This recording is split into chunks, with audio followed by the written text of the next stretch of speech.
My most awkward situation was from a well-known serial rapist that f***ing smelled my feet in the middle of the night that I didn't even know about. Do you ever worry that the drugs you sold led to someone's death? I started bawling my eyes out. Tell us about your prison experience. Edward English spent nearly 8 years addicted to heroin, a journey that took him from Houston to an Ohio prison. But behind bars, everything changed. He found faith, mentors, and a new purpose that helped him rebuild his life from the inside out. 14 years clean, a husband and a father today. This is how he turned prison into transformation.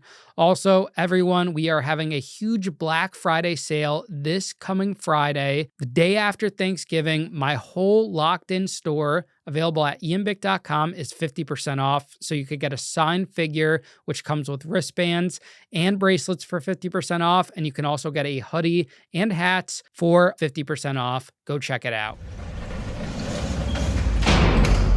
Lee, welcome to Locked In. Thanks so much for coming out here today. Yeah, thanks, Ian. I appreciate this opportunity, man. Yeah, I appreciate you reaching out. You were just telling me the story about how when you reached out, you never thought we'd respond, and now here we are. Yeah, it's kind of surreal. You know, I was just like, up until this moment of reaching out to you, I didn't even know who you were. I found a short on TikTok, and I was like, man, I got to give this guy his credit where credit's due, because nobody really wants to talk about awkward experiences in prison. And here I am writing a book, and it's talking about change and stuff, and, you know, come full circle. You know what it's like coming home, and you've got this podcast and stuff. And I'm like, hey man, I'm writing a book, and, you know, I just appreciate the invite. Yeah, and we have the book right here today. You gave me a copy. I love when Yeah. the guests bring me a book and then always write something. I got a nice shelf there where I've been displaying all of them. It's really cool. If you want to tell the audience about this. Yeah, so as complex as my life was, it's pretty simple. You know, I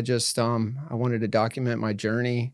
I had a rough childhood upbringing, subjected to, you know, childhood traumas from a stepfather, an absent father, emotional, mental, physical abuse, and it led to addiction. Ultimately, I ended up in prison, but that's where the journey kind of took its turn. I utilized prison to change my life, and you know, just conveying what positive change looks like is something that was really important. But you know, I'm straight to the point. It's gritty, it's raw about my addiction, the emotional, psychological of that addiction as well. And you know, I just think that stories like that really don't get as much coverage as, you know, the nasty, where people don't really change, you know. So there's kind of like a collection between the two, with, you know, a brighter outlook on the end of it. Where'd you grow up, Lee? Northwestern Ohio. I was born in Houston, though. My mother's from Ohio. So when things didn't work out, ultimately my mother moved my family back up to Ohio. And you know, that in itself was a culture shock.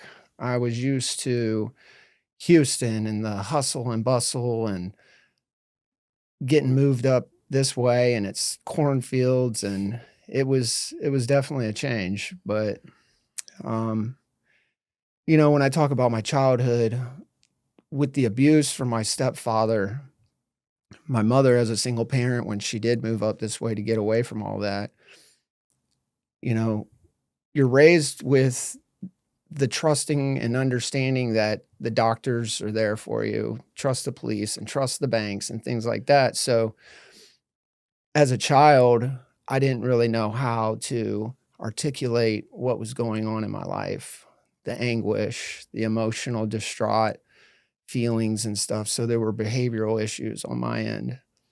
The doctors put me on Ritalin. And so in the process of this and moving to Ohio, there was an issue that was never really resolved. And so it just became feeling my situation out with the doctors. Well, we'll up his prescription. We'll give it to him twice a day. Well, then now we're going to go to 3 times a day. So there was this adjustment that naturally didn't really happen for me that should have because of the Ritalin, not feeling like I belonged and fitting in, and the adjustments with the medication as well. So there was just a lot of, hard times within my family's dynamics that just weren't really getting addressed. And ultimately, it led me into drugs. Um, Not to say like I didn't have like a good childhood, I did, but it could have been better. What was your favorite memory from childhood before the addiction? Before the addiction, that's a really good question. Spending time with my mother, my siblings, there were happy times, but um I think like playing soccer, that was a good time for me until I got into the drugs. Fishing was something that my uncle had showed me and taught me when I first moved to Ohio. It wasn't something that I did a lot in Houston. A lot of times it was just riding my bike and playing on the playgrounds and video game systems, but we got up this way, and there was more room to kind of like run around and be outside. How would you have described yourself character-wise before your addiction? Before my addiction, wanting to fit in as far as the character goes, I don't know. Never really thought about it too much. I guess in a sense, kind of outgoing, but still reserved. I was just trying to figure out myself. The Ritalin was from age 7, so there was like this complex, you know, um, aspect of it all. It was still kind of blurred in a sense.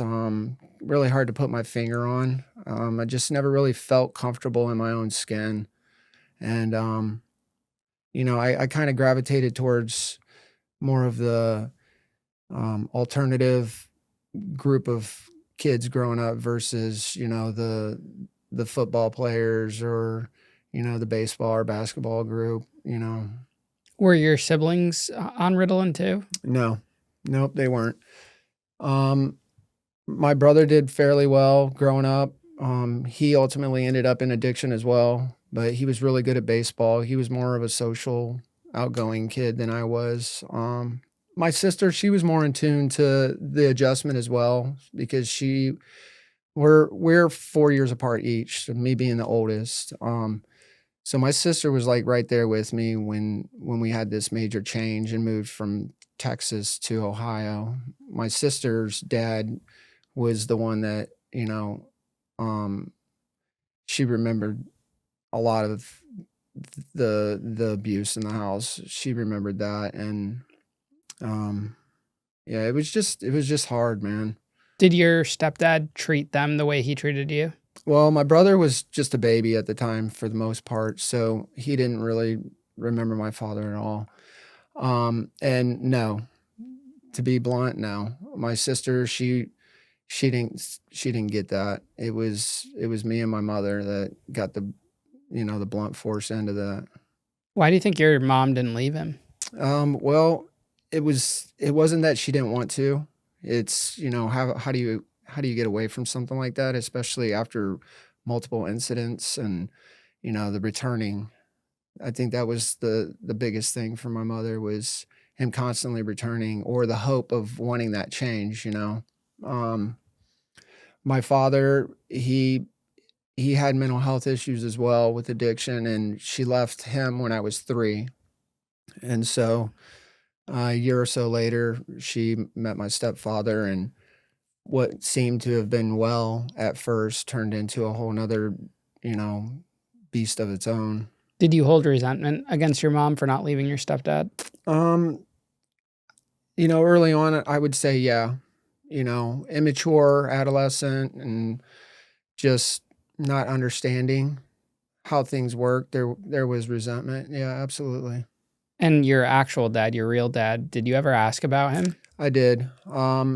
It was kind of like, lost in translation in a sense of fell on deaf ears at times, it felt like, because she didn't have the answers. So she didn't really know where he was. It was hard, carrying that and having this inner understanding or awareness that my family was different. I was different, and like I said, carrying that with me growing up, trying to fit in, going to friends' houses that had, a structured family, and not seeing it, but wanting it. Did it make you feel like you weren't good enough? Yeah, it most definitely did, man.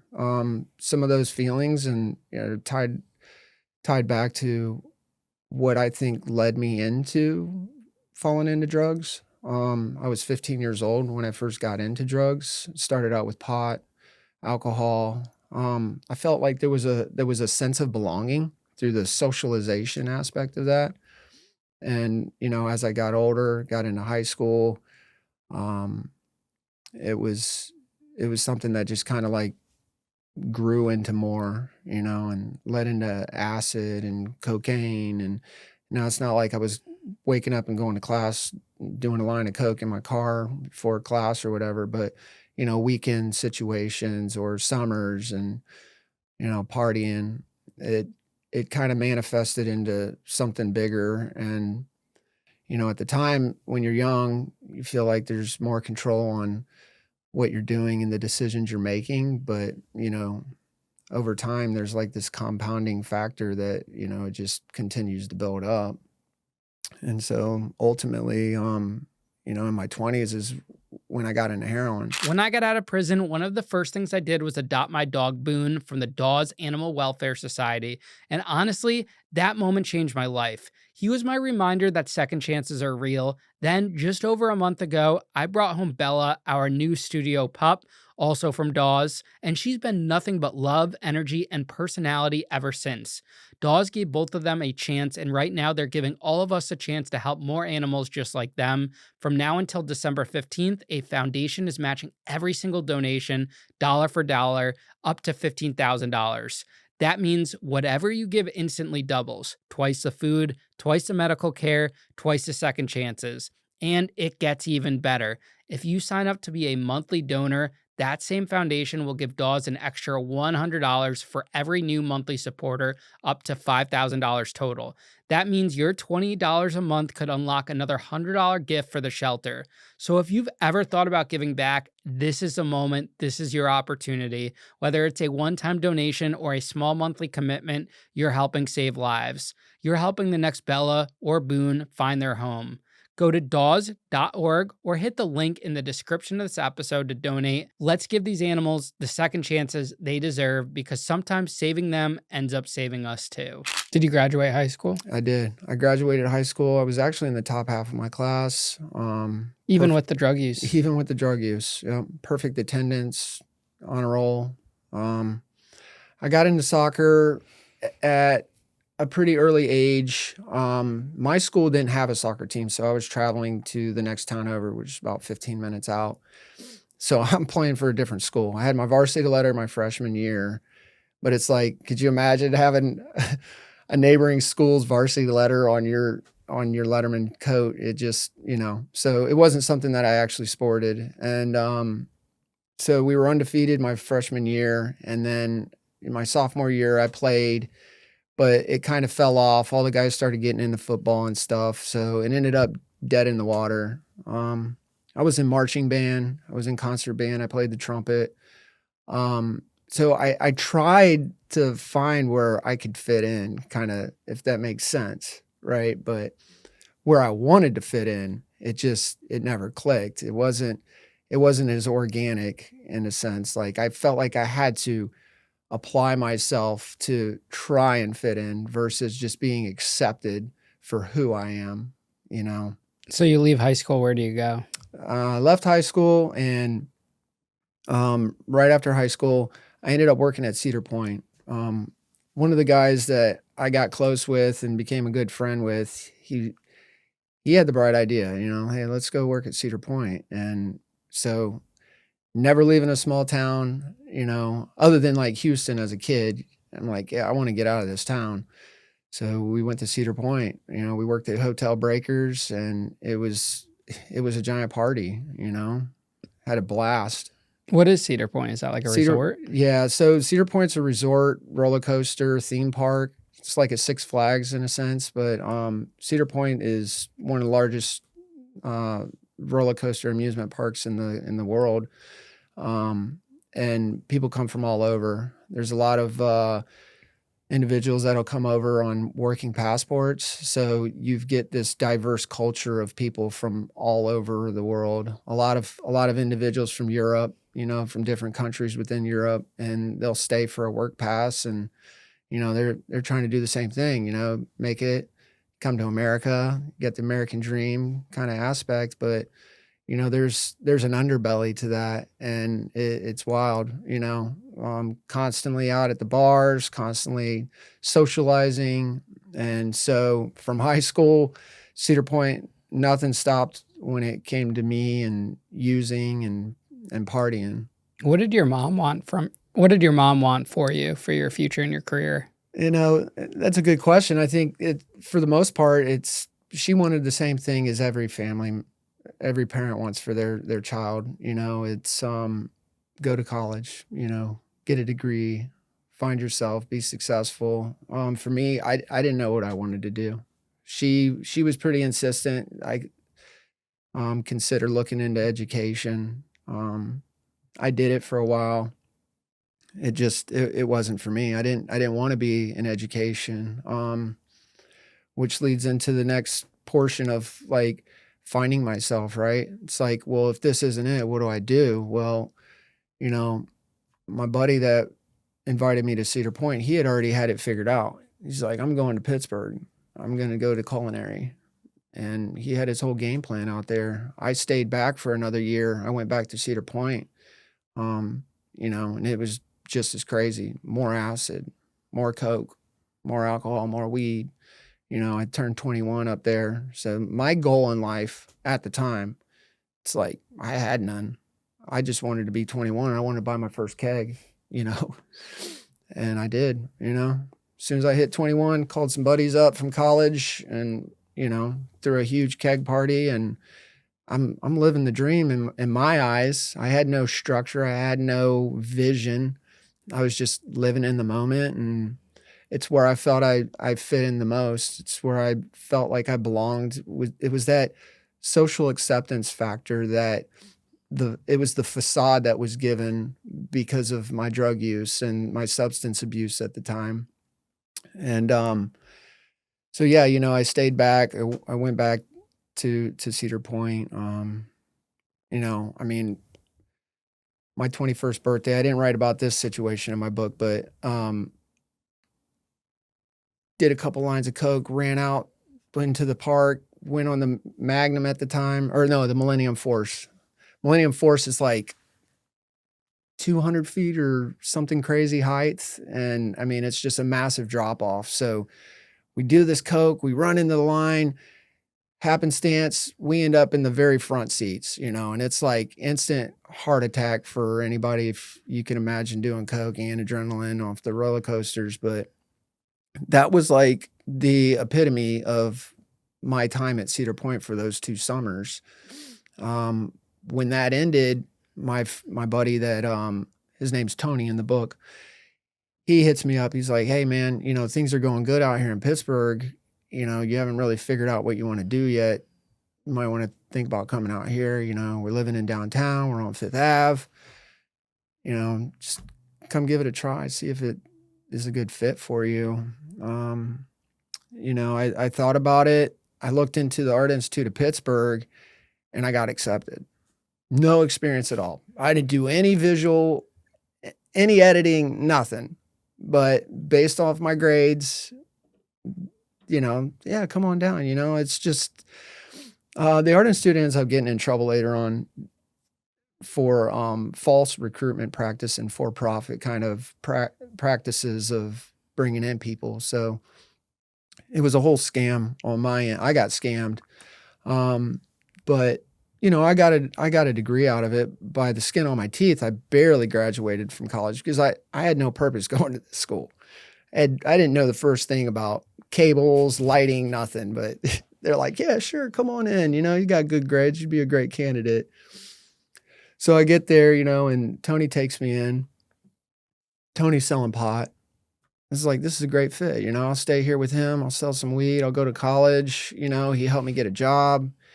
You know, it's like, what more could I ask for at the time? You know, I'm not back home, you know, doing nothing. And then I got into the dorms, and it was just fuel to the fire. You know, it's more clientele. You know, I'm not having to pay for anything. I'm smoking for free. I'm partying with people, meeting people. I'm going to school.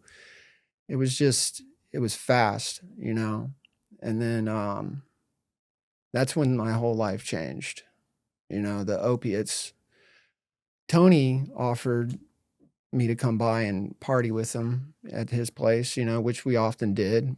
But it was what happened at one of the parties that changed. You know, I didn't know, you know, my own naivety. I didn't have an education on what opiates were. I didn't know, like, I knew about heroin, but I didn't know the diverse of what opiates were and how they were connected to heroin, if that makes sense. And when I tried Oxycontin for the first time, it literally, it stole my soul. I write about it in my book. It's just, it's something that I couldn't let go internally. I like mentally obsessed about it weeks afterwards. And it finally found its place back in my lap, you know, months later, but it wasn't Oxycontin. It was in the form of fentanyl. And, you know, again, if I'm going to trust the person that's offering me something, you know, they're only going to give me the answer that I'm looking for. And I didn't do the research. You know, what's fentanyl? Oh, it's like Oxy. It's cheaper, stronger. You don't have to do as much. That's where it started, you know. I got into it, and you know, it was like once a week, and then it was twice a week, you know. Get into a relationship with a girl, they're doing it. That's how it got started. And you know, I'm selling pot and I'm doing acid still, and nothing's really changed. I mean, I'm going to school. I'm learning the best that I can, but you know, everything just really happened so fast, and you know, before I know it, I'm staying up for days, you know, just partying. I'm getting high 3, 4 times a week, several times a day. You know, now I'm going to class high. And you know, I look back on it all, a lot of it's a blur when it comes to Pittsburgh, but it wasn't easy, you know. Um I ended up getting a job on the north side working for Aramark. I was at the Pittsburgh Stadium, the Pittsburgh Steelers, and you know, that was every home game I would work there. And then I got a second job. I was working for a newsstand. It was right by the Art Institute of Pittsburgh. So everything kind of like fit in, you know. I didn't really need the job, but you know, it was just extra cash, you know. What do you think was the lowest moment when you were at that school and getting hooked on heroin and opiates? So the lowest moment was once I finally knew that there was quite possibly a problem. When I was working at the newsstand, one night after work, I was walking down an alley and I got mugged. I got hit across the face from behind, and at the time, I didn't even know what happened. It just happened so fast, like bam, white flash. Next thing you know, I wake up, I'm on my face. It wasn't anything I had instigated, right? I got jumped from my book bag. Had my wallet in it, had my books, had my recording, my footage and stuff, and I wake up and I see 2 individuals run across the road from the alley. So I just picked up and I took off running. 'Cause I needed my shit, you know? And I went to yell, and I felt like this massive crunch in my jaw, and I knew something was like really, really bad. And I kept running. I needed, and my keys were in there, everything. They end up ditching my book bag, darting across a parking lot. So I grabbed my stuff. They never got anything out of it. Um, and I ended up like, I'm in Oakland, PA, and I'm trying to find the hospital. And I come across this group of kids, and I'm like, I need help. And they're like, they're laughing it off. And I'm like, I'm fucked up. I spit blood in my hand. Like, I need a hospital. I just got jumped. And this girl, I never saw her after this. She's like, oh my gosh, you guys, he's messed up. He needs help. So I don't know if they were going to a club or whatever, just other college students. And she walked me to the emergency room, and I fell asleep in the emergency room waiting. And they finally got me in, and for surgery. And they woke me up, and they're like, you're going to surgery. Like, I can't do that. Like, I got a presentation. I have to go. And so they release me. I run to CVS. I get a prescription for like Vicodin or something. I jump on the bus. I'm still in the clothes from the night before. I go to school, and I'm just like, I'm all busted up. And my lab partner, she's looking at me like, what the fuck is wrong with you? What the heck happened? And the professor, he calls me out in the hallway. He's like, what is going on? I'm like, I got mugged last night. I'm supposed to be in surgery. He's like, are you nuts? I'm like, I didn't want to fail this class. Like, and I just opened up to him like, I don't belong here. Like, I got accepted to the school. I have no experience. I'm really gripping at everything, grasping for everything I can to learn this, but it's just not working, but I don't want to fail. And he was like, he told my partner, get him to the hospital if you can help him. He's just get through the surgery and come back, and, you can do your presentation. And so I know it's long answer to the question, but so I get to the hospital, I had the surgery, and the nurse, she put me on Dilaudid. That's when I knew. It was like, it all came back from the very first time I did Oxycontin. I'm like, I like this way too much. Like, there's this comfortability within me that I'm familiar with now. And it escalated, right? So I spent a week in the hospital. After that, my addiction, it became full time at that point. I hadn't gotten into using intravenously yet. I was still snorting, but because of like the pot that I was selling and the acid, and then, now getting high on these stamp bags, the people I knew and the girls that I was with, I was able to make mine free by helping other people get high as well, that we were all using together. So, that was pretty much like my edge to this is like, I'm getting this for cheap enough and they don't know it. So I'm able to flip it and get mine for free.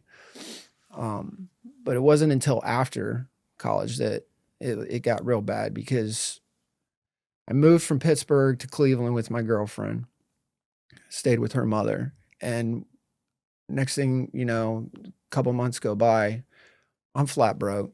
She's broke. We're driving back and forth to Pittsburgh from Cleveland because that's where the dope was. And before you know it, it's like burnt to like 15 grand, and there's no end in sight. So I ended up calling my mom.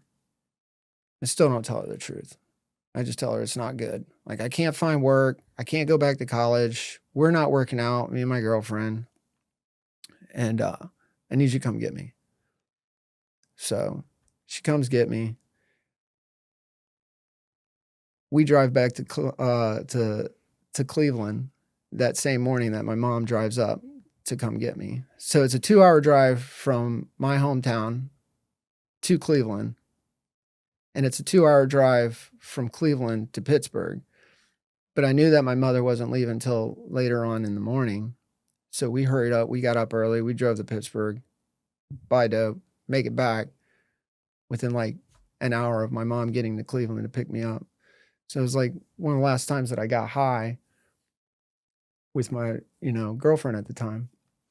And, I'm explaining to my mother the whole ride home because she's got 1,000,001 questions. I've been gone for 3.5 years, why all of a sudden, and, just a lie on top of another lie on top of another lie. And, she was asking about the mugging and, and I'm having to explain all this stuff. And it was not a good point in my life,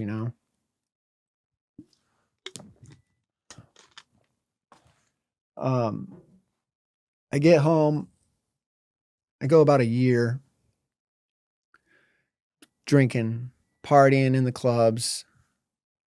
I stepped back from the heroin. There was really no heroin in my hometown. There was like mumblings of it, but I didn't really know anybody. I got a decent factory job, and there were guys at work. They kind of knew my backstory about heroin in Pittsburgh, and they're like, "Hey, if you ever want to go, just let us know. We'll get you something or whatever." Well, I ended up taking them up on the offer later on in my life. My grandfather ended up passing away, and that was like my tipping point again, going back into this. And it was just off to the races again. I knew them guys were getting high, so I threw my money with them a couple times. Next thing you know, they're like, "Hey, you just come with us. We'll pay you to drive," little scenarios like that. And it was the one instance where I ended up driving and I met the dope boy, and he ends up giving me his number. Well, then, like a week later or so, I go up by myself, and the amount he gave me for $50 was like, wait a minute, like, dude, I gave you a 50. He's like, yeah, is there a problem? It was like, in my mind, I'm like, hell no. I mean, it was like way more than I had anticipated to get for $50. So I do what I need to do. I get high, right? I reach out to these guys and I'm like, hey, just hit me up. I got a little bit of extra. Well, then that manifested into more. And then, their friends are calling me, and I keep going. I keep coming back. Money, more money. The amount just slowly built up. Well, it got to the point where they were giving me an ounce at a time on the front. I guess kept coming back because I had a job and everything was working out. But eventually, I pissed that away too. They found out I was using, and then it got real bad. But that's where, everything really takes a major turn for me. So I had several years in Pittsburgh of heroin addiction. I back off. I try to get my shit together. I kind of do, but I don't, because I don't stop partying and stuff. And then I end up on heroin again. And so that was 2007. 2007, I started using again. And by 2011, end of 2011, I'm locked up for distribution of heroin. Didn't even see it coming. The guy that I was using at the time to drive for me was ultimately the one that set me up. He was wearing a wire. I didn't even know it. They had pictures of me leaning into cars in my mother's house, just straight loser mode, man. How long were you selling for before you got caught? About 3.5 years altogether. It was like a month-long investigation in the end, though. And you started small and worked your way up? Yeah, started small and worked my way up. Tell us about that process. Yeah, so, from the small aspect, it started with that initial visit. That $50 worth of heroin that guy gave me. I mean, I did what I needed to get high for a couple of days and was able to sell and still got my money back, And so that got me through a week. And then, with the next paycheck, I just kind of added a little bit to it, and it slowly built up to the point where, you know, I bought my first ounce. And then, once I bought my first ounce, and then I'm like, I need to come back the next day because that's just how it happened. And it didn't happen overnight. I'd say it took about a year from that initial visit to the point to where, you know, because I was still working too. So I was really just doing it to get high and get by kind of deal. But um it wasn't until I started shooting heroin that it really took off. And, I found this whole other group of people in the surrounding areas that were doing it the whole time that I never even knew about. It was like this well-known secret that was a secret. Um, and it was weird too, because like there wasn't like when I said I moved home and there wasn't many people doing it, but there was still rumblings about it. It was those rumblings ended up being people that I knew growing up. And it's like, you know, it was just crazy. And I don't know if it was because of the whole Oxycontin pandemic or epidemic that had taken off at the time, but it definitely became one of those things where it was like, if you knew, you knew, but if you didn't, then you weren't going to know. As far as like the guys giving me dope, um, it wasn't even anything that I asked. It just happened. They ended up just offering me after so many times of coming up and making phone calls, and then I do them a favor, like, hey, can you take me over here when I drive to the city? I'm like, yeah, I can do that, and I got cool with them. We started going out to eat, doing things, invite me to a barbecue kind of thing. I just became like a part of what they were doing in a sense, but personal, but not personal, if that makes sense. It's like, I don't know, it's almost like they accepted me and they're like, yeah, man, I can trust this dude, but once they started giving me ounces, it was, I was making like a trip twice a day sometimes. Um, there's a lot of memories of people that I had initially got high with, and they're all gone. They passed away, and it's one of the hardest things to live with now because, like, ultimately, I mean, they call it survivor's guilt. Um, I'd say it's true. Um, but the fact that, I played a part in it, that's the hardest. That's the hardest of it all. Is like the fact that I'm clean now, that doesn't bother me. Like that's the documentation in my book of this mind shift that I had, Ian. It's like I wanted to be done. I didn't know how to get out of this. I thought I was going to die. A lot of times I thought I was going to die from this, even though I didn't want to. It's like a weird, catch 22. It's like I'm addicted to heroin. I think I'm afraid I'm going to die, but at the same time, I don't want to die, but I still have to keep chasing this because of how sick I am and how much pain it puts you through. You don't know how to ask for help, and the people involved that are involved with you, friends that are just doing the same dumb shit, trying something out for the first time, right? Ends up becoming the worst decision you ever make in your life. And it's one of those things that you have to live with every single day. It's like a Freddy Krueger version of freaking Groundhog Day, where you're just getting destroyed every single day because of your addiction. The worst flu you could ever think of. And you have to feed this shit, because if you don't, you're not gonna make it, And when I say you're not gonna make it, I don't mean like you may die from your withdrawal, but you're just not gonna make it in society. You can't function, you know? Do you ever worry that the drugs you sold led to someone's death? Yeah, yeah. That's the survivor guilt. Absolutely, man. It's one of the hardest things I've had to deal with in my life and live with, is the fact that, like, I did not twist their arm, but I most definitely did contribute, and people that I cared about, childhood friends, that are gone. And it's, you know, it's part of the change that I've made in my life now, where it's like, is it fair?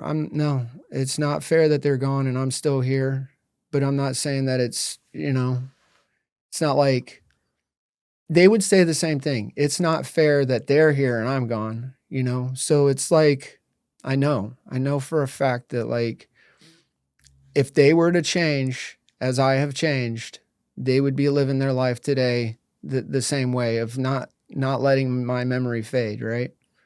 Because it wasn't something like, you're going to do this heroin with me, right? Like, I'm going to make you do this. But at the same time, it's like this naive, innocent, immature, we're going to get high, For me, it was an accident. I was just kind of exploring. I didn't know, but it dug into me. It stole my soul, like I had mentioned earlier on. And this is where, like, my story kind of takes a turn, because it wasn't until I got arrested that this mind shift had changed for me. Like, I knew I was going to change my life. It was the scariest shit in the world. Like, I'm driving home.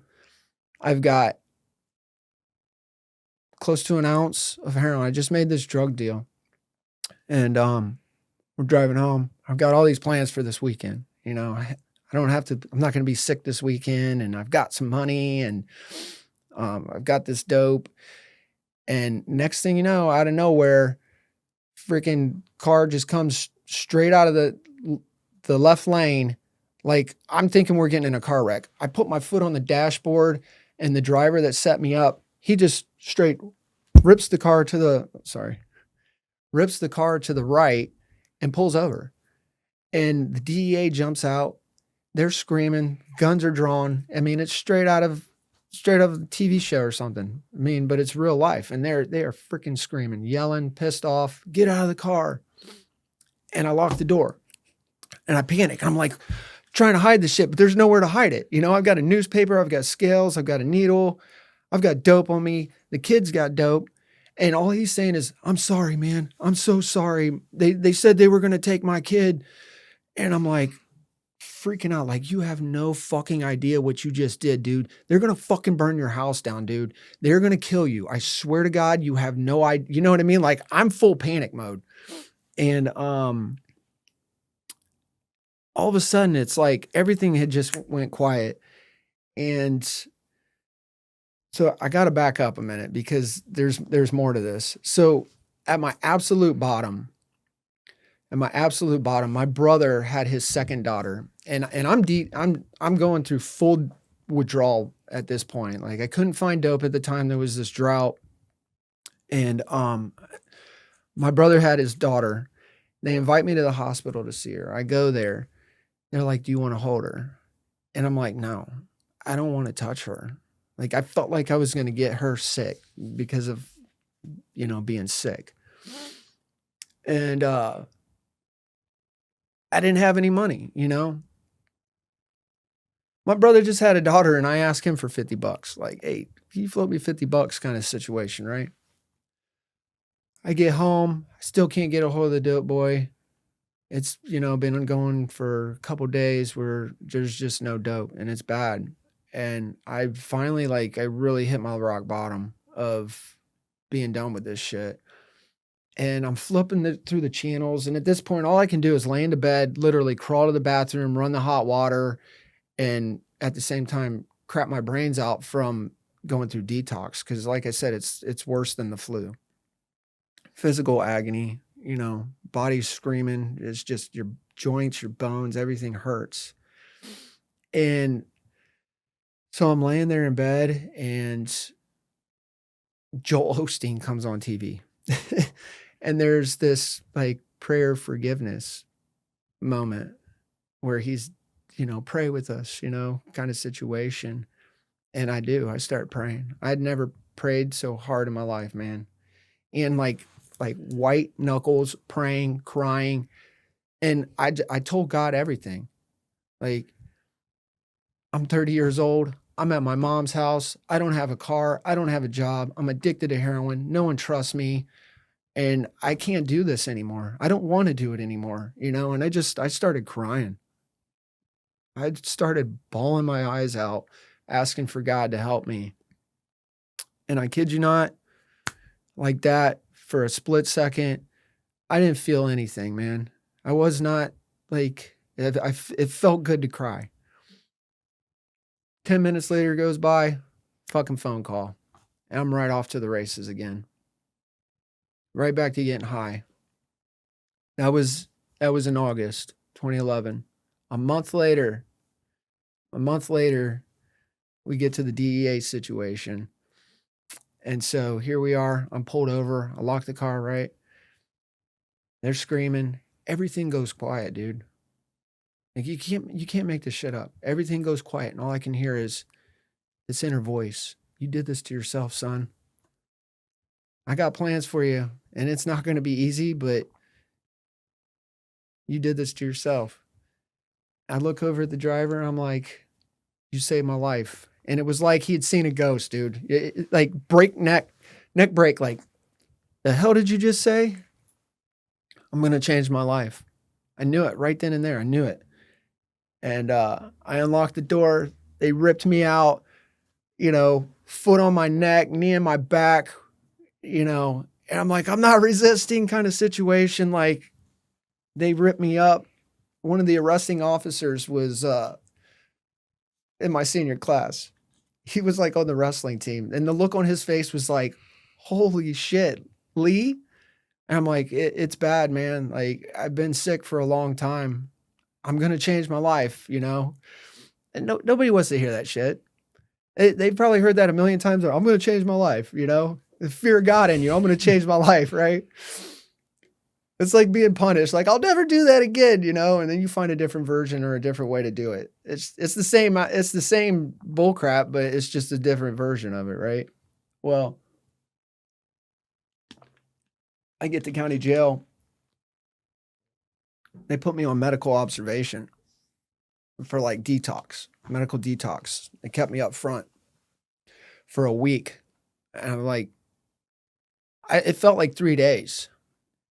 And I came out of it and they're like, yeah, you haven't eaten. You haven't eaten in a week. I'm like, a week? Like, yeah. Like, it felt like 3 days. Like I was in my cell naked under the blankets, rubbed my sides raw from the constant tossing and turning. But I was out of it. Like, the worst agony that you could imagine. And I swear to you, and I write about it in Immersion, I had this situation where somebody had opened the cell and put warm blankets on me. So as I get out of the detox observation, they put me into like general population. I asked, like, who gave me the warm blankets? They're like, the fuck are you talking about, man? There were no warm blankets. I'm like, no, somebody opened my cell and gave me warm blankets. And they're like, there's only been 2 guards that have been watching you. You've got day and night shift, and nobody's giving you freaking blankets, dude. Those are the same. That's the same blanket, And I look in there, and it's just one blanket. I I don't know if the night shift guard did. I don't know. Somebody gave me a warm blanket, switched my blankets out. I know it, and it was the most comforting feeling. Like, I was so weak, I couldn't even lift my head to see what was going on. But I know that it happened on multiple occasions where, this blanket was swapped out. But then, they put me into general population, and I'm getting to my rack, and I don't know what to expect from anything. I've never been in trouble at all. So I didn't know if I was going to have to fight. I didn't know how many people were going to be in the dorm. I didn't know if it was going to be overcrowded, loud, whatever. I get in there, there's like 10 tables where you could sit and play checkers, dominoes, whatever, and probably like 50 racks. It was 50 bunk beds. It was in a gymnasium, part of the jail. And I just wanted to use the phone at the time, get a hold of my mom. But as I'm walking up to the phone, there was a guy sitting at the table with a newspaper. And he's like, you were on the front page of the paper this week. And I said, oh, yeah? He's like, yeah. He's like, come with me. I got it. I'll let you see it. I get to his rack and he hands me a Bible, dude. He's like, I don't know if you want it or not, but I've got an extra one. And I took it, you know, for me, because I'm going to change my life, right? I wanted to have a different aspect of or understanding of who I am. I wanted to change, not just mentally, but spiritually, emotionally, you know. And like I grew up as I grew up in the church, you know. I was baptized at like 14 or 15, right around the same time I started getting in the pot. But it was because I had a misunderstanding of what like my relationship entailed and required for me with God. You know, I'm baptized, my foot's in the door, I'm good. Like I didn't have this understanding, you know, but um, so like I knew God, right? I just didn't have a working relationship. And so I felt like this was another sign, like, hey, you know, this is part of your change. You know, I prayed to God, everything went quiet in the car, the blankets, and now the first person in general population asking me if I wanted a Bible, I'm like, okay, you know, I'm gonna work on this. And so you know, I sat in county for 6 months, and it was probably, I'd say about 90 days before I talked to my lawyer, because I didn't have any cash, so it was like court appointed. And you know, they tell me, yeah, the prosecutor's recommending 11 years. And I'm like, there's no way. 11 years? I've never been in trouble in my life. So I start advocating for myself. I tell my lawyer, like, hey, like as crazy as this sounds, I'm a victim of circumstance due to my addiction. Like, had I not been addicted to heroin, I would not be in this situation, right? I look back on it now and it's like, it's kind of bullshit because, you know, I was smoking pot and dealing drugs. So technically, without heroin, I mean, I still could have got in trouble, but I don't think it would have been to the extent of freaking 11 years that the prosecutor was recommending. And I told my lawyer, like, you've got to help advocate for me. Like, I need help. Like, I want to change. I need to change, or not that I need to change, but like, I want to change and I need this, but I know I need this time, but not 11 years. So, you know, time goes by and it felt like it was forever. Um, Probably like a month, at least a few weeks where I didn't hear from my lawyer, and they come back and they told me 8 years.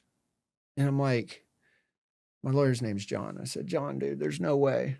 There's no way I'm gonna do 8 years. And it's right around the holidays. So I got arrested in September.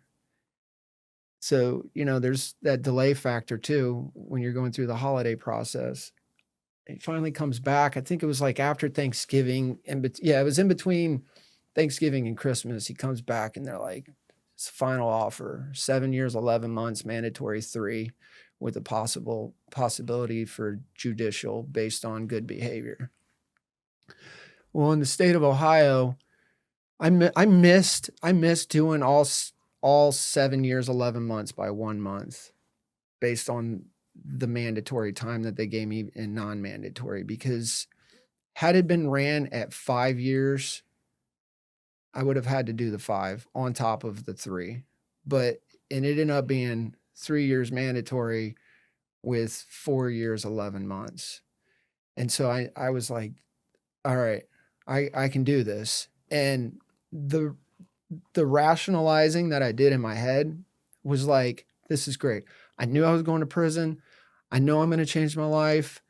I know it's not going to be easy, but I can do 3 years. It's not 5 years.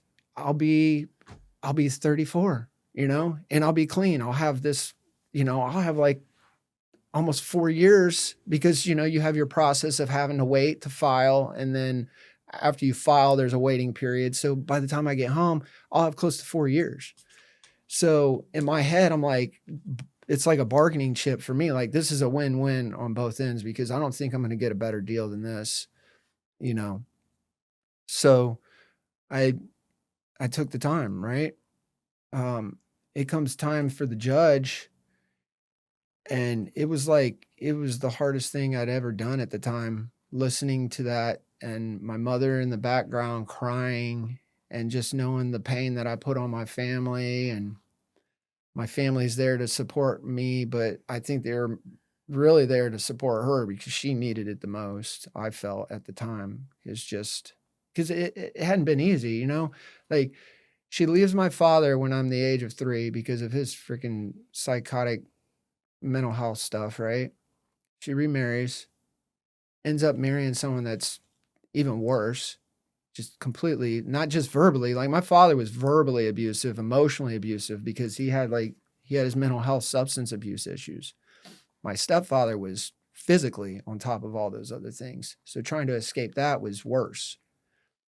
And so, you know, to move up here, raise her family as a single mother, you know, it was just, it wasn't fair. It wasn't fair to my mother, the, the way the cards laid, so to speak, right? Things should have been a lot different, but I think the absence of the father in our lives, there was just there was that element of structure that just it wasn't there, you know. There was What were your final charges that you drug pled out trafficking to? and possession of heroin. So I ended up with I think like 7 felonies total. And this was back in 2011, but I ended up with 2 F2s, 3 F3s, and 2 F2s, 3 F3s, an F4 and an F5 in total. And the F2s ended up being the mandatory time. And was the case federal at all, or was all No, state? it was all state. And did you ever find out why that guy flipped on you? Yeah, I know they so threatened him, but what was the initial? yeah, no, good question. So, as the story goes, apparently, from what I've heard, and I wasn't the only person he told on, but the dude was in a car wreck. That car wreck led to pills. When the pills got cut off, that led to the harder stuff, right? Well, somewhere in there with that car wreck, he was on probation. And so the addiction and the failed drug test and probation and stuff, he ended up selling his parents' TV. They pressed charges on him again. And that's where it was like, you know, he ended up flipping to get out of all this trouble. And so, you know, I was in the crosshairs and I didn't even know it at the time. I'd been getting high with him and his brother for a couple years, you know, back and forth, paying him to drive from time to time. Because like I told you, man, you know, towards the end of my addiction, like I didn't have a car, I didn't have a job. I was just running, you know. I got caught off. They weren't fronting me dope anymore, but they were still like letting me come up. And when they were fronting me the dope, it wasn't the same prices as when I got cut off. Like it got rough, but I still had to keep running in order to accommodate my addiction. But yeah. How old were you when you actually stepped foot in prison after sentencing? 30. 30 years old. Yep. So age 15, start getting into drugs and alcohol. By the age of 30, I'm in prison. Tell us about your prison experience. Yeah. So, you know, and like with watching your show and stuff, it's kind of interesting. You know, I hope you don't mind if I ask you some questions too, because like with federal, is there an intake processing and then you go to the federal main compound, or is it all in one? Because ours, we have a processing center and then you sit there until they figure out like how they're going to classify you. Like if it's like an aggravated, then you're going to have a higher classification of like maximum, or like if it's murder or capital punishment like type deal, then you've got like a super max, right? Or you've got like, for me, where it was non-ag, I was medium to low level. From what I've heard, most states do have like the separate processing centers where you go to first before going to your spot. In the feds, it depends on a couple situations. One, if you have no bail, you'll go to a detention center, and from the detention center, you'll go to your actual place after you get sentenced. Or if you self-surrender, you're going right to the place that they send you to for your sentence. It seems like at every place you go to, they process you. It's the same process. Yeah. Like you're still there. Each time you go, you're meeting with the nurse, you're meeting with the counselor, you're meeting with the case manager. Yeah. It's still like a 6-hour ordeal. So every prison you go to, it seems like there's a processing center within that prison. Yeah. So in the state of Ohio, we've got 88 counties in the state of Ohio. And based on the geographical location of where that crime was committed determines of like where you're going to go for processing. So you've got like a CRC, which is like Franklin County, Columbus area. And then you've got, for like my area, I was more Northwestern. So I went Lorain, which is more up by the lake, northern Ohio. So I went to Lorain. It took 2 months. And my processing in all was like 2 weeks total. Like, I don't know about you, but for me, that, pulling up to the processing, did you self-surrender? No, I got my bond revoked. Okay. So I didn't have that luxury. Yeah. So I went from a detention center right to prison. Yeah, I got you. So like I went from county jail to the processing center, and it was like that's when shit got real. You're pulling up to this compound, and it's everything you see on TV, right? The fence, the barbed wire, and all that stuff. But it's different when you're on that bus. And so you pull up, and you've got this hangar gate set up. It's doubled, so the bus is there. They clear the bus, you go in, right, and then that gate shuts, and you come in, and it's just like eerily quiet. And you've got this vibe on the bus where like guys have been through this process before, but then, there's this other like level of energy that you can almost cut with a knife where people are experiencing this for the first time, and it's like, oh shit moment, right? And when you get in, it's like, for me, it was crazy because they loaded us off the bus. They line us up. They get us into like what's almost like a garage carport hangar kind of, visualization, right? But there's this yellow line that traces the wall. They have you come in, do not cross that yellow line, follow that yellow line all the way around until the line stops kind of situation. And then they have you turn around. And they have you strip down, and they have you turn back around to face center. So you're in this room with like 50 dudes. It's almost like it's institutionalized their process too, like the guards and how they do this intake, but you're standing there butt ass naked, and they have you turn around, have you squat, cough kind of deal. And then when you're done, turn back around, you get dressed, right? And then there's the next step. So that whole process of like stripped down, given a bag, given your outfit, it all happens within, a couple hours. And then, they shave your head and stuff, and you get your picture. But like the other part of what you were saying, the intake part where you meet the counselors, or they do like the psych eval and figure out your paperwork. They actually give you a choice when you're doing the paperwork of, where do you want to go, if you can go anywhere? So I tried to pick the closest locations to where my mom is in case she does decide to come visit me. Because at the time, my emotional process, I'm like, she's not going to come see me, as much as I would want her to. Like, and it was over dramatized at the time. Like, I knew she would, but it just felt like she wouldn't.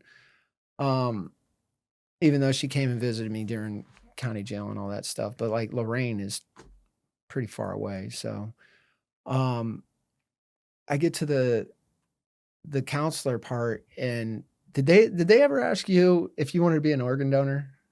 Did you ever get that question? No, I don't think so. It was like the most random, unexpected question, and I kind of like chuckled at it at first, like, organ donor, like, what the hell is this? I'm not getting my license. She's like, she stopped what she was doing. She's like, in case you die. And I'm like, that was my oh shit moment. Like, where the hell am I going? It's like, no, I don't want to be an organ donor. But, that was sobering.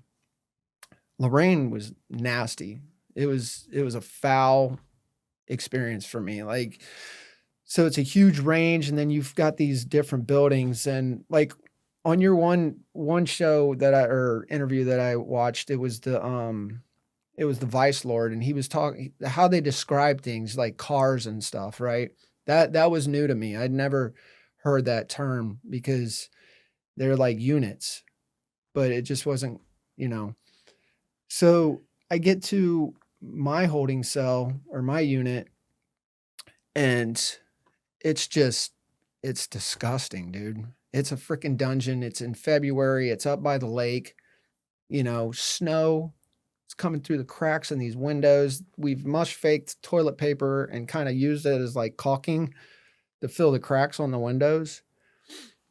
There's like this brown substance.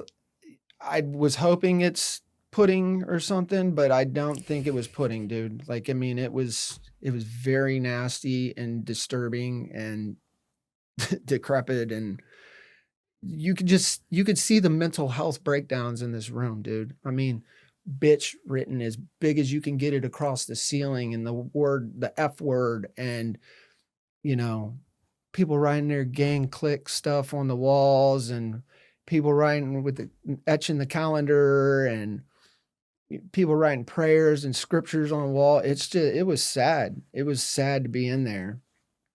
And I knew it was just, it was it was psychological, emotional, spiritual warfare waiting to find out like the next bit of information. Where am I going to go, right? And that took about 2 months. So I finally find out well, my buddy, so I got to back up. So while I'm in Lorraine, my buddy Jordan, who's in my book, childhood friend of mine, he had went to prison early on. He got in trouble. He ends up getting out, changing his life. You know, he's doing great now. He's a civil engineer. He's flourishing. He's, you know, he's pivotal in my story and in my life. But I get a letter from him. He's like, hey, you need to get to Marion. Marion's got all these programs. I went there, and this is the closest you're going to get to home. And this is how you do it. So he gives me the roundabout way to do it. My mom's got to reach out to the state and pretty much file a request for like a furlough type deal for consideration to be close to home. And it freaking worked. You know, it took it took a while, you know, an additional 2 weeks from the time that I had spoken to my mother to have that thing that I finally got, you know, notified that, hey, you're going to Marion. So I get to Marion in March of 2012. And it's another one of those oh shit moments, right? You know, I've got the 2-hour drive from Lorraine to Marion, well, hour and a half, whatever. And same thing. You pull up to this huge compound, and you gotta wait for the process to let everybody off. And as soon as we get off, the captain is like, you know, don't take kindness for a weakness. And I'm just like, what the hell does that even mean? Like, why kindness for weakness? I'm in prison. Like, I don't understand. But, you know, Marion is unique in a sense of how it was structured with the programs. And it kind of clicked later on to why he said what he said. Like, don't fuck this up, you know, because we'll ship you out quicker than you could blink. And, you know, it's like when I got into Marion, it's like the whole population of this compound is moving in between. So, like, medium has a tendency to be controlled movement or open movement. Marion was different. Like, it was controlled but open. Like, they had intervals of when they would let guys move around the compound. And when we got there, it was like during one of those open movements. So we're down at the laundry, we're getting issued our outfits, and it's just it's chaos, man. You know, you're talking about thousands of people within this compound moving around, and you know, all eyes are on the new guys kind of thing, you know, and you don't know what to expect, you know. It was really weird. The old bricks in the hallways, and you know, this place is from the 50s. And to me, it's just like, dude, this place has some history. You know, they've got like corridors where the halls were with the steel gates and stuff. Like you could tell like this place has been shut down in its time, you know, and it's very sobering.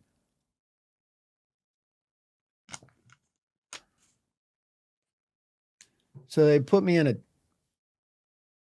dorm. There's like it's double range, like you got and they're alphabet and numbered. And I ended up in E dorm at Marion Correctional. And there's like probably like 200 guys. It's probably like a quarter of a basketball court. It's probably the closest I can describe it. And then below it would be like a numbered dorm.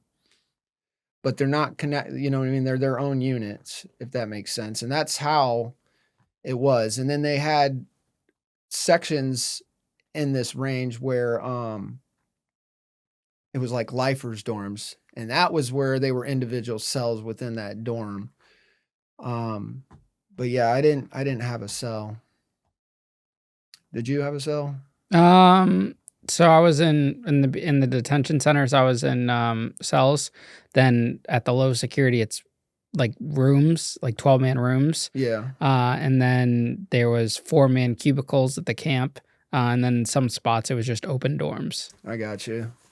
Yeah, so the dorms, it was open dorm kind of deal. And this is what led me to you. And it's ironic because like I commend you on talking about the awkward shit that happens with prison, right? And so when I'm writing my book, I'm like, what do I leave in? What do I, you know, do I just, am I an open book about this? You know, because my most awkward situation was from a well-known serial rapist that fucking smelled my feet in the middle of the night that I didn't even know about. It wasn't until the following morning that the neighbor guy that was on the bottom rack, he had just woken up to like use the bathroom or something. And he caught the dude like literally at my rack smelling my feet. And I thought it was a joke. Like I thought, I'm like, they're trying to get me to crash out or something. This doesn't make any sense. But he was like, dude, you're gonna have to handle this. Like, so it's just weird, right? I go to prison, I get some fucking guy smelling my feet kind of thing. And it's like, I just want to go home. You know, So how did you handle it? I went to breakfast. I'm furious about this. I'm processing it all.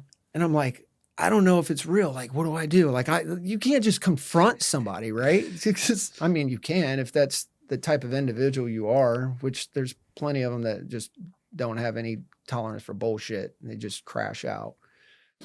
I'm like, at this point, I'm just kind of like practical about it, trying to be strategic. And long story short, I get back from breakfast. The dude's at my dorm or at my rack. He's literally standing at my rack. And I'm like, you got to be fucking kidding me. This is really happening. So,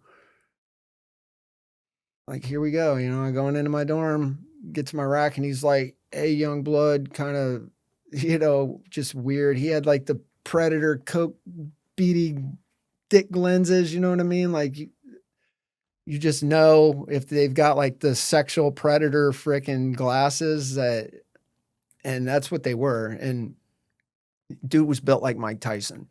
So, you know, and mind you, I'm like 100 days clean. I've never really been in a fight. You know, I've been in confrontations and stuff. I'm not a fighter to, you know, like for survival, I'll fight, you know, I will defend myself, but I'm not just going to go out and try and punk somebody or start a fight. Right. I'm more respectful in the sense. So it was just weird, man. And so he says, hey man, you trying to work out today? And I'm like, no, I'm good. Like, I don't want to work out. Oh, I know what I was going to say. So I'm 100 days clean. I'm like 155 pounds, dude, you know, coming into prison. I'm 6'3". So today I'm like 190-ish, 195. You know, I work out. I've put some weight on over the years, but at the time I was still like getting into a workout routine and stuff. And this dude asked me if I want to work out. And I'm like, I know what this means. No, like, no, I don't want to work out with you, bro. Do me a favor. Just stay out of my area. All right.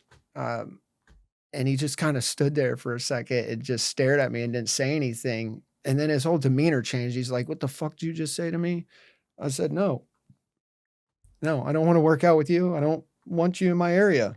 You can at least give me that respect, right? Excuse me. And so he's like I said, he stood there for a second after he snapped, and he's like, oh, I got something for you. And he turns around and walks away. And he says it again. He gets louder. So he's creating a scene now. I'm like, this fucking dude is like, what is going on? He's like, I got something for you. I got something for you and your white bolt friends. And he's like calling me a racist. Like, what the fuck, dude? And he goes to his rack. He reaches under his mattress, puts something in his shirt, right? Like his shirt's unbuttoned, like right here. And he starts walking back to me all aggressive. He's like, get on the fucking wall, bitch. And I was like, don't call me a fucking bitch, dude. We're not doing this. Like, you're fucking getting loud and all this screaming and shit. You know what I mean? And I'm just like, fuck you. And he gets about as far as you and I are from me. And next thing you know, the CEO calls my name, like, English, get in the fucking hallway. I go in the hallway. Oh, right when that happened, the dude stopped in his steps and like pivoted. It just turned around and walked away, right? So I kind of like held off for a second because I didn't want to like follow right behind that dude that was just, creating this confrontation. I get in the hallway and he sends me to the sergeant's office. He's like, you haven't even been here that long. You're causing issues. I'm sending you to the sergeant's office. I'm like, it's not necessary, Like, I'm going to get a freaking ticket for this. I just want to go home, Ian. That's all I want to do. I want to change. I want to focus on myself. I want to go home. And I got this guy smelling my feet. And so I get down there.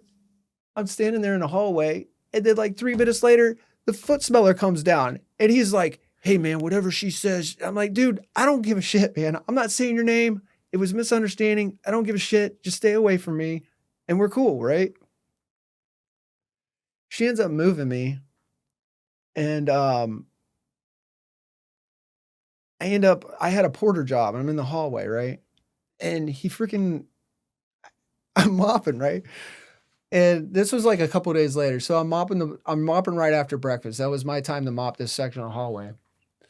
And next thing you know, dude's in the hallway. He's like, I'm gonna see you in the yard. We're gonna finish this. And I'm like, we're not gonna do anything, bro. Like, you're fucking weird.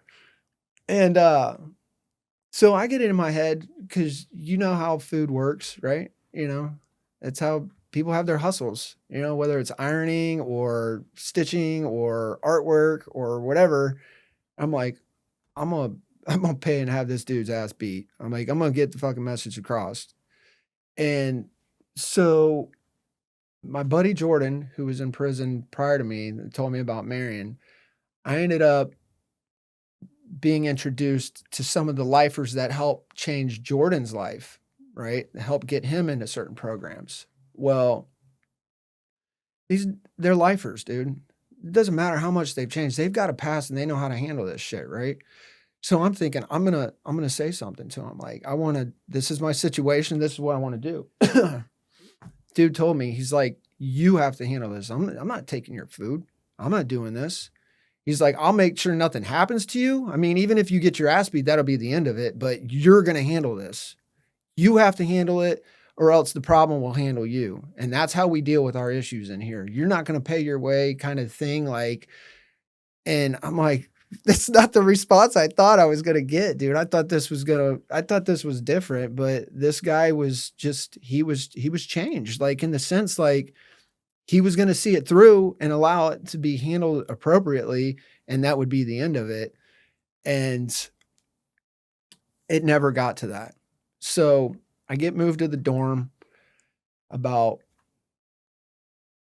so that was March, April. So by like June, a couple months went by. It never came to it. I didn't really see the dude outside of, he was on the yard a couple times, but it's, it's a massive population of guys out on the yard. And I never had any other interactions with that foot smeller. Well, the neighbor that told me Remember the neighbor that said, hey, that dude was smelling your feet. I saw him do it. He's like, he just tried to rape some kid up in the dorm. He tried to pull him into the mop closet and rape him. And a bunch of young dudes out of Cleveland stomped the shit out of him, made him check in, took all his stuff. So by that time, it had been like, a month or so of this happening, because I never heard about it till he told me. And so we looked him up, and he had already had another rape case at the new maximum security. He raped his cellie or whatever. It's freaking crazy, But outside of that, I utilized prison like, and it sounds crazy, but I used it to my advantage. I used the programs, and I treated them like college in a sense. What kind of programs did they have there? Well, just cognitive behavioral therapy. There was, ministry programs, Bible study stuff. There was another one. It was called the Green Initiative, where this was crazy. So this project was going on in Marion, and they had this whole department to where they did waste reduction for the institution. Like they recycled the pop cans, they recycled the food waste versus actual, trash that could be recycled. And they turned Marion into like its own recycling center. So I got into that. And like with the jobs, you have like a pay, right? Well, some of the other jobs are like incentivized. When I was working with Green Initiative, it was like $70 a month, man. I was living high on the hog for state pay, right? And so like after a year, my security level got dropped from medium to minimum, and I ended up out at the camp. And one of the benefits of being in the Green Initiative was that they allowed me to go outside the gate to the recycling center. But yeah, as far as programs like that, they had like computer programs. They were teaching guys to code. It was a program called Lifeline, and guys were in there learning how to, write code on computer. They had like a mush fake room. You could do stuff with that. They had a band room. You could do stuff with that. Yeah, I guess it'd be about the same as how federal or any other state is as far as, jobs and stuff like that. But Marion was unique. I did a lot of psychology through the mental health department. There was a buddy of mine. He was out of Toledo. His name was Jason. And this dude knew how to move through the institutions and how to get passes and get into classes, because a lot of the classes was determined on like your release time. So if you had too much time, you weren't able to get in. But Jason knew how to maneuver through that stuff. And he kind of showed me the ropes on, getting kites put in to actually talk to the instructors versus like, hey, can you put my name on this list? So I got like dual diagnosis was really interesting. A lot of the cognitive behavioral therapy, like I'd said, the psychology approach to just how things are. So it wasn't like I didn't have a mental health case, but I was able to get into a lot of the mental health psychology classes. And it was really beneficial to me, because it just kind of like, I'm like scratching at the surface of wanting to understand more of like how we think and behave and, stress and those things of that nature. And plus, because of my addiction with heroin, I wanted to learn more about me as a person. And from a psychological standpoint, it was just, it was really nice to be able to get into those classes. What did you find out about yourself? Just with trauma, there was a lot of unresolved issues from my past as a child. So it wasn't so much like, and it wasn't until later on that I really understood more about it. But there's a doctor, Dr. Gabor Mate, and he talks about childhood trauma. And it's not so much why the addiction, but why the pain, right? What's the underlying fundamentals of why this person is in so much pain that causes them to, go into substance abuse? Because once the substance abuse is there, there's a reason why. Why do they continue to suppress something from within, right? So it just, the bigger picture for me was like, I'm not as fucked up as I thought I was. There's a lot of complex things that happened in my childhood that, I just wasn't prepared to handle, nor did I have the tools to understand how to handle it. So, yeah, there was recovery while I was in prison, but it wasn't until I got home that I realized it wasn't just recovery, but I needed, therapy as well. And it was through therapy that has put me on this different journey of what healing looks like, because it's like when you're in prison, you become very institutionalized in the sense of like everything is super rigid. Like, this is when I wake up, this is when I have to do this, this is when I have to do that, and it has to look a certain way when I'm doing, you know what I mean? But it's more organic than like when you get home, to where if it doesn't fall in line, it's okay. If you're still on this progression of, doing the right thing and changing, then, it becomes more organic. Did you feel at peace in prison? I mean, you finally got sober. You were clean in there. Yeah, Life was probably a lot it less was. disastrous than what it was before you went to prison. Yeah. And that's a really good question because, And you finally got hope for the future too, for yeah, the first time. yeah. It's crazy, very naive to like what I thought it was going to look like coming home. I'm preparing. I've got all these scenarios of if plan A doesn't fail or doesn't work, and then I'll go to plan B. And if plan B and plan C, right? Well, you probably know as well as I do, all those plans are just wiped, Yeah. you know? I'm not doing anything that I remotely thought I'd be Right. doing. Yeah. So, yeah, man. So there's a poem in my book. It's called "The Other Side of the Fence," and you hit the nail on the head with the question, because when I was in prison, I was given a perspective of two different worlds, right? The society is what I've known versus the society within prison. The happiest people I knew in life are the ones doing life. And it's because of that question that you just asked, of that sense of peace, and it's kind of strange. You have that rigid routine of what to expect, right? And you kind of fall in line with how that routine is. And as long as you continue to work on yourself, like I stopped counting time. Like, and I still have a perception of time that's different than how it was before I went to prison, where it's like my work days, my work days go by, and it's just like, because I don't look at the clock like I used to, you know, um, the program, the routine, the regimen, workout, count time kind of thing. It's, yeah. Um, and I understand and I see why, um, we have such a high level of recidivism. There's that comfortability, I think, that falls in line with a lot of people, that if they don't make it, if it doesn't work out the way that they had anticipated it to in life, they go back to what they're most familiar with, right?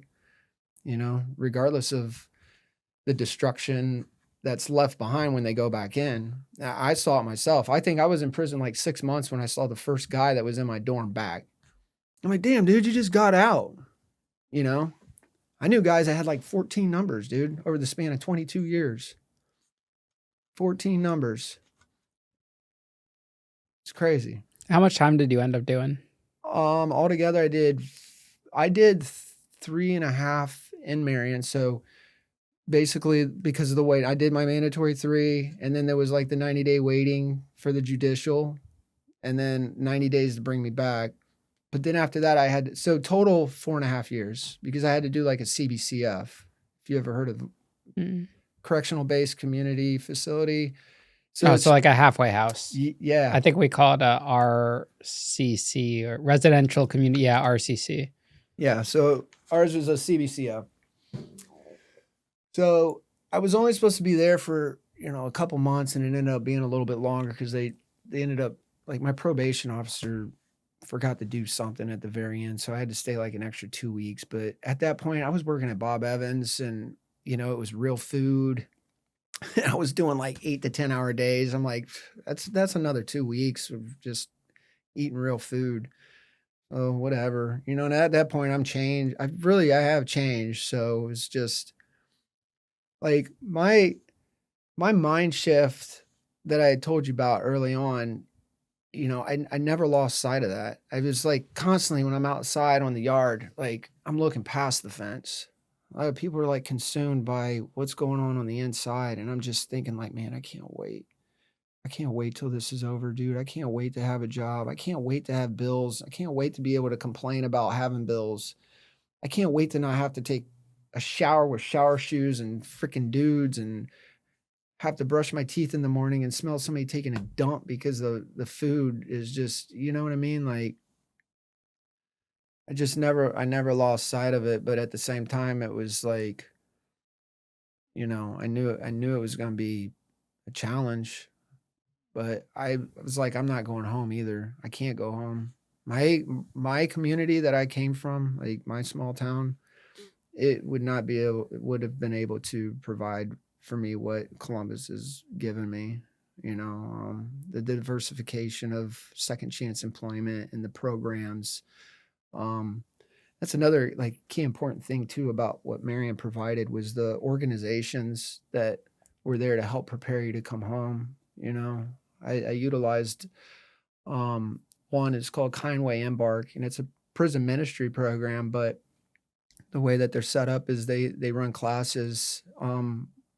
Well, they're very rigorous in screening their applicants, and they'll go through like this huge kind of interview process to determine like that they're to ensure that they've made the appropriate decision on who the candidate will be for the next class. And there's several individuals per season, and but the way it's structured is your last year in and then your first year out. And they've got cognitive behavioral classes too. Like one's called Getting It Right.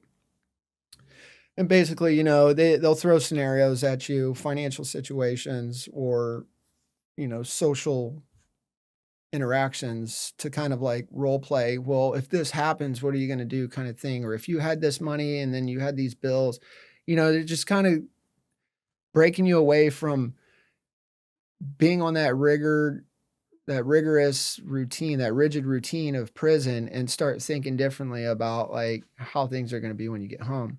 But then the other one was like a 12 steps, celebrate recovery approach to,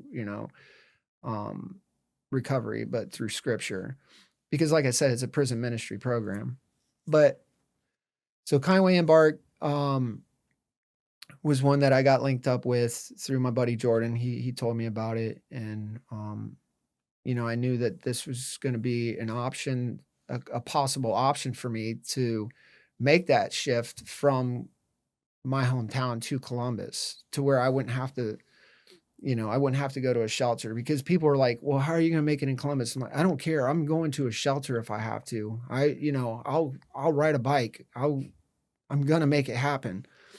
And it just so happened that I was selected to be one of the candidates for the Kindway Embark House. And actually, like, when I got my judicial, I'm the first that's ever been released on a judicial, reached out to the organization and said, "Hey, is there a spot for me? I want to come to Columbus." So they've been around for quite a while, and um, they've spanned out for more than just Marion now. They're at the ORWC for women's corrections, and then they're in multiple other facilities throughout Ohio as well, helping guys and women come home. And the interesting thing is like each candidate is paired with what's classified as a navigator. And, you know, that person will help, you know, get them on their feet and set up a schedule. But one of the other organizations was called TAP, and they help with like veterans or people who are getting released from mental health. And that's how I got my first job, dude. You know, I was riding my bike 5 miles one way, working 12-hour shifts, and you know, in the rain, and just fucking sucked, dude. But you know, you got to do what you got to do. What do you do now for work? I'm plumbing. I do commercial, residential, remodel, new builds, mostly remodel and service work as well. But I came from commercial, of just giant 500,000, million square foot warehouses from the ground up, gas and everything. Just kind of navigated my way into a different chapter of my life, and you know, working, building a family. I've got a 4-year-old boy, and it's, you know, I'm married to a wonderful woman who's put up with a lot of shit, you know, and a lot of times we've had to pivot. But you know, especially with writing this book, it's been ongoing since prison, you know. It's a, straight to the point, you know. I don't sugarcoat a lot. There's a lot of death in there. There's been a lot of death in my life, you know. And like you had asked earlier, you know, it's one of the hardest things, is knowing that a lot of my acquaintances and friends, childhood friends, are dead because of heroin. And you know, as complex as my life is, it's pretty simple. You know, I just wanted to set a positive message that this is what change looks like. You know, everybody's life is different. Everybody's complexities are, you know, but the end result is the same when it comes to setting an example of what that change is, right?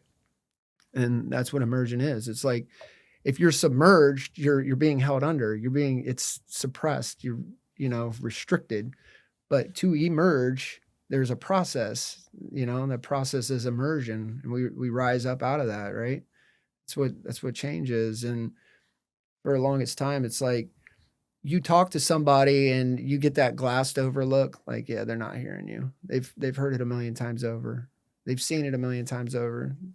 Individuals coming out and then going back in, people leaving and dying within 2 weeks. I've seen it all. Do you still talk to your mom? What's your Yep. relationship like? So my relationship with my mother is amazing now. And you know, I do anything and everything I can to help her. I mean, I'm 2 hours away from her, but you know, when she gives me the call, if there's something that's needed at the house, you know, I do it. I talk to her on a regular basis. My sister is a social worker.